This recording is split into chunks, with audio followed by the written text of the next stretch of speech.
किसानों की आवाज दबेगी नहीं, यही नारा आज सिलवानी के बजरंग चौराहे पर गूंजा, जहां किसान जन आंदोलन यात्रा के तहत बड़ी संख्या में किसान जुटे। कार्यक्रम से पहले विधायक देवेंद्र पटेल ने नेताओं के साथ अनगढ़ हनुमान मंदिर और शनिदेव मंदिर में दर्शन किए, फिर मंच से किसानों के ज्वलंत मुद्दों पर सीधी बात रखी। वक्ताओं ने फसल के उचित दाम, खाद बीज की समय पर उपलब्धता, बिजली पानी की समस्याओं को उठाते हुए किसानों के अधिकारों की लड़ाई को और मजबूती से लड़ने का संकल्प दोहराया। इस मौके पर किसान कांग्रेस जिला अध्यक्ष रंजीत सिंह, राजा धर्मवीर सिंह, बाबा नीलमणि शाह, कांग्रेस ब्लॉक अध्यक्ष अजय पटेल, दिनेश कुशवाहा सहित बड़ी संख्या में किसान और कांग्रेस कार्यकर्ता मौजूद रहे। यात्रा सिलवानी में आई है, यात्रा का क्या उद्देश्य है आपकी? यात्राओं का उद्देश्य है किसानों को जागृत करने का उद्देश्य है कि किसानों को उनकी फसलों का मूल्य नहीं मिल रहा है।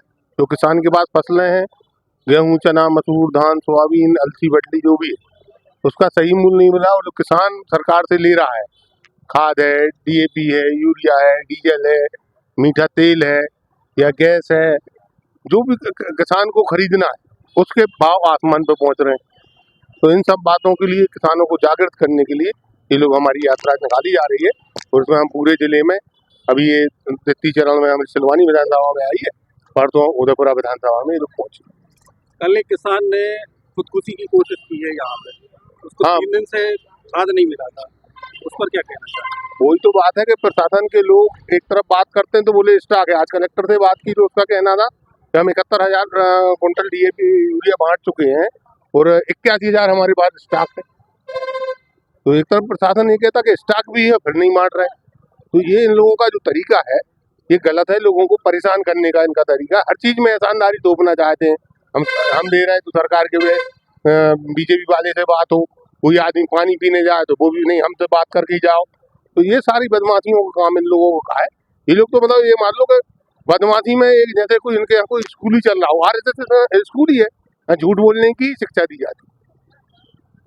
SIR पर जो फर्जी आपत्तियां लगाई जा रही हैं अज्ञात लोगों के खिलाफ, इस तरीके की चर्चा अभी भी चल रही थी और हम देख रहे हैं गाँव में भी और शहरों में भी अलग अलग लोगों के द्वारा आपत्ति लगाई जा रही है, उस पर क्या कहना चाहिए? आज हम कलेक्टर से मिले थे, कलेक्टर ने कहा कि आपत्ति देने वाले से ही पूछा जाएगा और जिन लोगों के नाम से आपत्ति उनको नोटिस दिया जाएगा।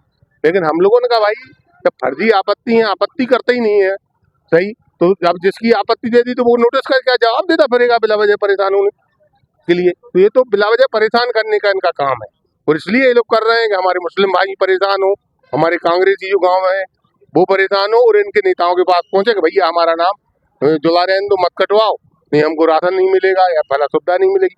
ये बदमाशी डरा के लोगों को अपना बनाने का काम करने का प्रयास कर रहे हैं। फर्जी आपत्तियां लगाना क्या इसके ऊपर कार्रवाई हो? नियम तो है कि जो फर्जी आपत्ति उसके ऊपर कार्रवाई होनी चाहिए, FIR होना चाहिए उसके ऊपर।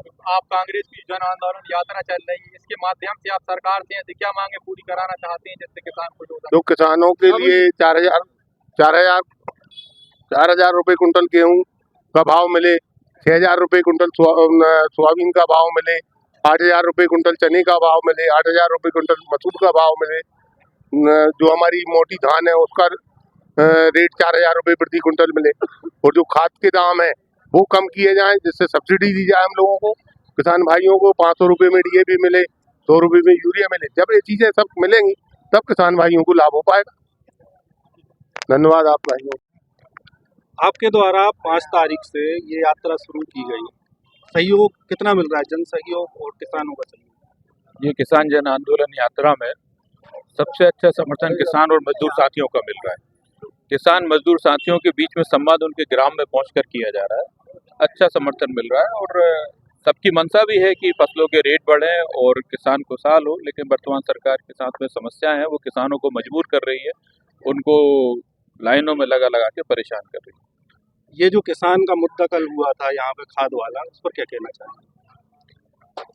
आप स्वयं समझदार हैं और वर्तमान में हर सरकार भी देख रही है और किसान भी देख रहा है कि वर्तमान सरकार की गलती है, उनके सिस्टम की गलती है कि आज कहीं युवा साथी फांसी लगाने के लिए मजबूर है, पढ़ा लिखा आदमी कहीं फांसी लगा रहा है। तो आज के सिस्टम से और आज की सरकार से परेशान तो है। हमारा एक सौभाग्य है कि किसी मंत्री हमारे क्षेत्र से नेतृत्व कर रहे हैं और एक किसान फांसी लगा रहा है और उसको 3 दिन से खाद नहीं मिला था, जिस वजह से उसने फांसी लगाने की कोशिश की। सौभाग्य नहीं दुर्भाग्य। आप क्या कहना चाहेंगे? आपने जिस कृषि मंत्री की बात करी है, वो कृषि मंत्री यहाँ चुनाव लड़ने के लिए नहीं आए थे, वो यहाँ की जमीनें देखने आए थे कि यहाँ पर कौन सी कंपनी हम लगा जाएं और किसानों को जमीनों से वंचित कर दें।